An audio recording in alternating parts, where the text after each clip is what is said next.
Hi, my name is Janelle Chanona. I lead the Oceana in Belize team. So Oceana is the world's largest organization dedicated to marine policy advocacy. And in Belize, that means advocating for national policies that look to enhance fisheries, that look to protect habitat, and safeguard livelihoods that depend on the health of the Caribbean Sea.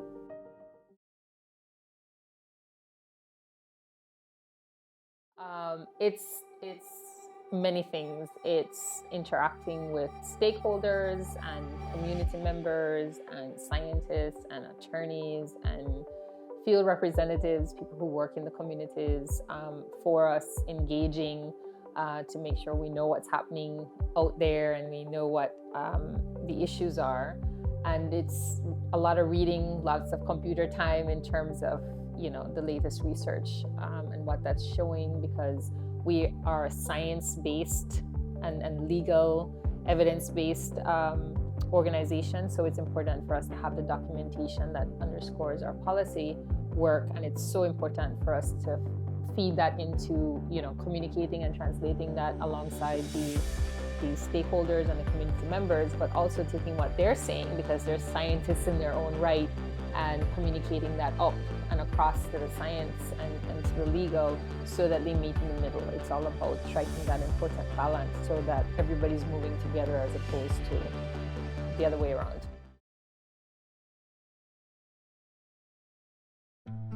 I'm extremely grateful that Oceana has given me the leeway to take on this extra responsibility, and it's automatically kudos to my team for helping me take on that role by taking on more of my responsibilities onto themselves. So it's definitely a team effort in that regard.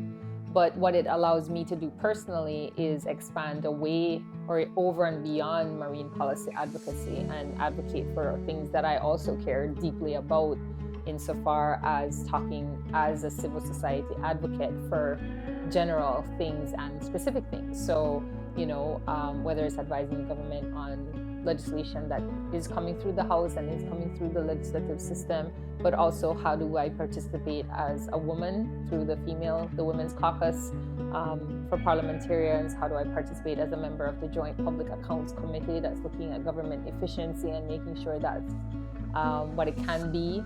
And how do I make sure that community issues that people care about, everyday Belizeans care about, register as new opportunities for legislation? And having a conversation right now with folks, for instance, on how do we make sure we can bring in legislation to look at animal cruelty? How do we make sure we get people to care about things that they don't know yet, that we can come together and create a framework that changes the status quo?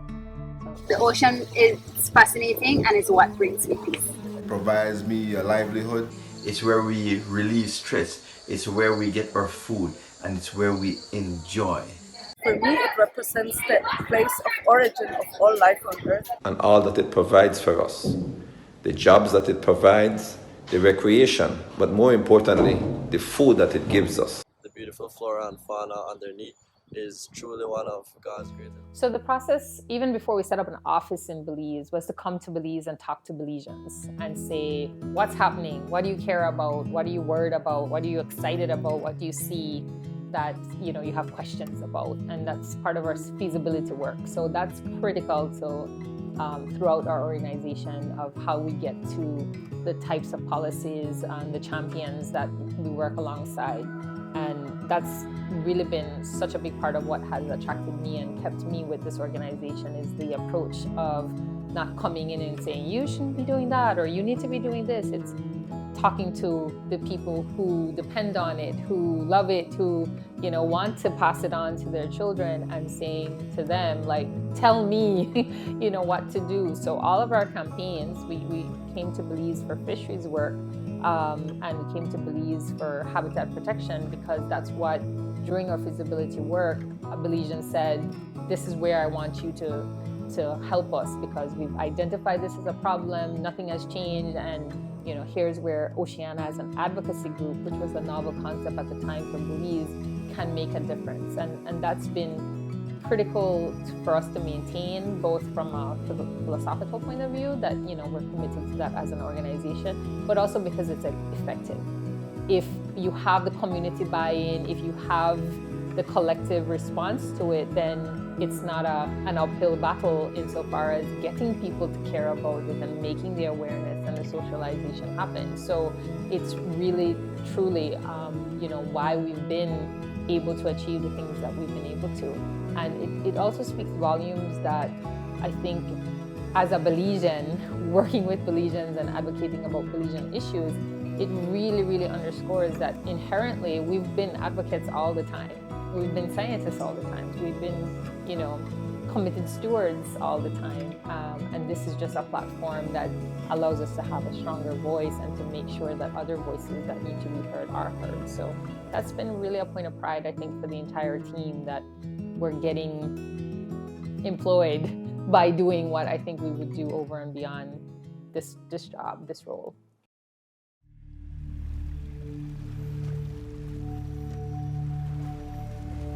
One of the biggest issues with gillnets is that they're very unselective, in that they catch a large amount of bycatch, an unintended, which is the unintended catch of other creatures. So while the fishermen may be targeting one species, gillnets also catch everything else that may be a similar size in the net. You do have here protected species, tarpon, permit, and others, and manatees. They're protected species. But that doesn't protect them from gillnets. Gillnets are what are referred to as the walls of death. When we came in 2008, gillnets were one of the low-hanging fruits that were identified by everyone that the team met with. And now I have an aversion to low-hanging fruit as a phrase, even, because as much as it was very clear it was a problem, I think a lot got lost in translation in terms of where the lobby against doing anything with this gear, and in terms of where Oceana was pushing. So that I think it took, we started here in 2009, and if you think about when the ban actually came, it was 2020. So it's very important to realize that when we do take on a position, that because of the science, because of the research, because of the community and the national impact, that we're committed to it. Like, we're in it for the long haul, and we're going to stay with it as long as it takes. And again, we have the benefit of doing that because we have the support, both financial and otherwise, to be able to do that. But that, I think, helped to make sure that the issue was meaningfully addressed, and it helped to definitely accelerate and highlight to the political decision makers, maybe this is something we need to, appoint a task force to. Maybe this is something we need a white paper on. Maybe we need to, make sure we hear from the scientists about this. And we knew that once we got that objective and meaningful work done, that it would conclude where we had already landed. And it was just kind of walking through the process and going through the stages for that. I think post getting the legislation, we've been just as keen as to making sure that it's been effective. And again, that's where the political will is so critical, because you do have people to this day upset that a ban was in place and this destructive gear is no longer legal at sea. And, that really goes to show that if you don't get, some people will always be against it, not for the gear itself, but maybe who was saying it or making it personal. And it's like, we can't be making legislations around personalities or peeves. It has to be that, we have so much to lose by using unselective gear, by using habitat destroying gear. And we really need to put that at the fore before anything else. And again, just the remarkable support from our philanthropic supporters who were able to come together and over beyond the organizational support came up with $1 million so that the fishers who were using this gear legally could actually be supported for 24 months, for 2 years, as they replace that income that would have been derived from gillnets with something else so that they could keep fishing but find a different way to fish or find an alternative source of income. They're Belizean leaders. I love Belize. Look, we all know the value of Belize's marine environment. We depend on the sea every day for our food, jobs, and for our way of life. We need a beautiful, healthy sea. We're counting on you to protect Belize from the sad reality that has hurt other nations. We're doing our part. Now it's your turn. We've trusted you with the power to represent the people. All of us. Todos nosotros. Me. Me. Me too. Tulacalon. Please listen. Agamba Bana. Listen to the sea. Listen to science. Just listen to common sense. Please protect my future. Your future. Our future.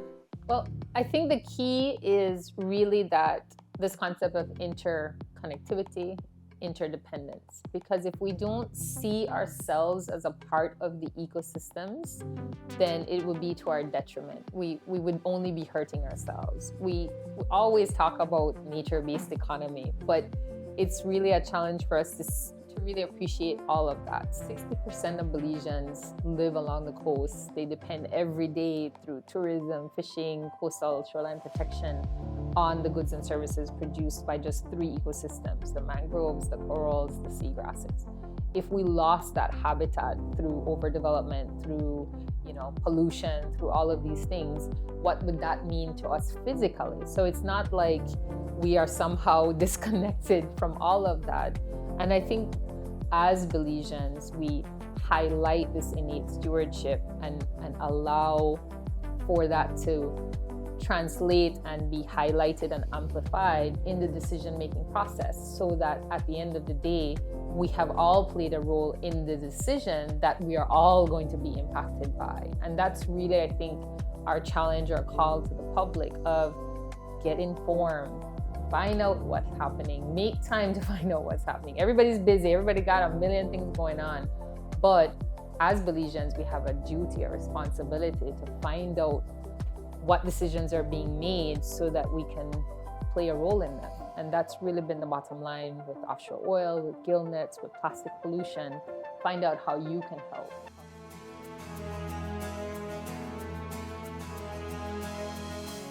I think an ocean hero is an activist, a person that puts their all into helping the community, helping the marine life, and just not sitting down and hoping for something good to happen, when just basically somebody that really tries and really cares. It doesn't matter your size, your age, no matter what, you can still make a difference. It's the little things that matter. Even if you're going to the store, like going to buy something, like you can just say, I don't need the plastic bag. Like, I'm about to save the reef. Thank you. Get inspired, get motivated, find out what's happening in your neck of the woods or in your community. If it's an Oceana campaign, get in touch with us. If it's Jamal with the manatees, or if it's Saga with taking good care of your pets, if it's FCD in the Chippy Bowl or watershed where so much of our water comes from, if it's crocodiles and finding out what ACES is up to, it's really just reach out to somebody, ask somebody. That's the other good thing, that we're so small. Just a couple people and you will find out what's happening. And yeah, just show up. It's really, that's 50% of the problem in terms of, just people being shy. Just show up, wherever you can do it, however you can do it. Social media is big. Do your shares. If you can physically show up to do a cleanup or to help plant mangroves, or to be part of the advocacy, or to ask questions at a meeting, just however you can show up, like find a way, be creative. And if somebody's not doing what you care about, then you can start doing that and we can help you. And there's some material on this of how, it's called the Guide to Public Participation, of just how you can do it if you want to be the voice. And that would be amazing, because I'll be honest, I think sometimes it's easy for certain people to think of, oh, it's just so-and-so, so I could just tune that out, block that out, it's not happening. But then when you realize, oh, it's not so-and-so, it's all of them people, you know, then it really registers to them that, yeah, this is something people care about, ergo, I need to care about this. So that's the 1-1 okra full basket concept that, you know, as much as we like say with a crab in a bucket, when we ready for hold together and unify on something, you know, we make it happen, and that's when we're as strong, as beautiful as ever.